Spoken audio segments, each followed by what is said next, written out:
Okay guys, so after the United States enters World War I, we're going to go ahead and go over today some of the things that happened when the United States entered the war. Because remember, they entered the war in 1917, a year before the war was over. So what happens within that year?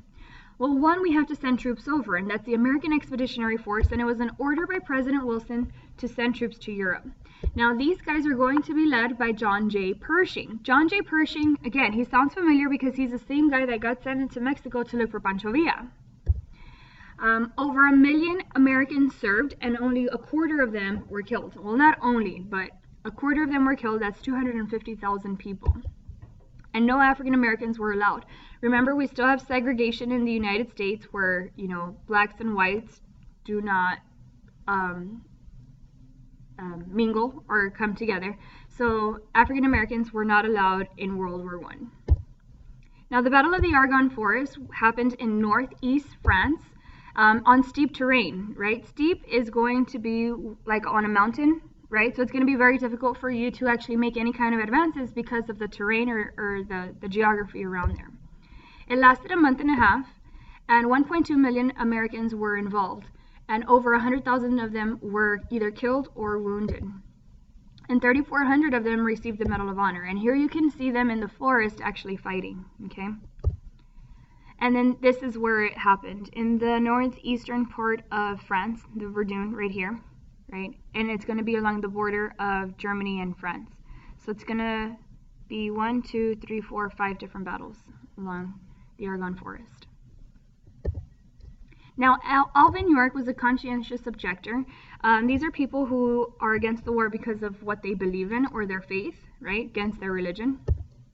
But he was drafted into the war, right? A draft is whenever you are, it's kind of like a lottery, and you are selected to go and fight in war, okay? Kind of like a lottery, you get picked. He fought in the Battle of the Argonne Forest, and he was armed with only a rifle and a pistol, and he killed 25 Germans and captured 132 prisoners. That's one person, Alvin York. Now, the start of the war, you're going to see there's different important battles. Like I told y'all before, the war itself is not a very mobile war. It's very stationary because of that trench warfare. So it's very few actual battles that you're going to have. However, you are going to see the different battles here. So you have Gallipoli, right? You're going to have Tannenberg. You're going to have Sarajevo, which is where the Archduke Franz Ferdinand was assassinated. The Lusitania was sunk up in the waters. And remember, Great Britain is an island. France is their ally. Germany has a port right here, and we did go over this before, right? So all these lines that you see here is going to be your unrestricted submarine warfare. This is the waterways that were up for grabs when it came to Germany sinking your ships, okay? And then along the Western Front, you're going to see here how most of the war was fought in the trenches within France. Well, the red lines is going to be trenches all along this area, okay? Now, on the home front, from 1917 to 1918, right, we have the Selective Service Act, or the draft. That is the lottery that selected randomly individuals to go fight in the war. Now, women and African Americans took the jobs of those who went to war. So again, it was total warfare where the whole country was involved in different things. Whether you were making supplies for the war, you were rationing or limiting what you were eating for the war, you were saving energy by, you know, turning off your lights by a certain time period. That's total war. And then you have the Espionage Act of 1917, right? It made it a crime to criticize the war effort.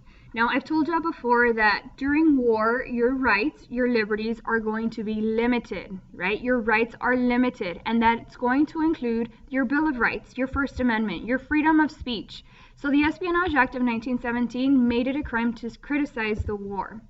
And you're going to have an important court case, Schoeneck versus the United States in 1919.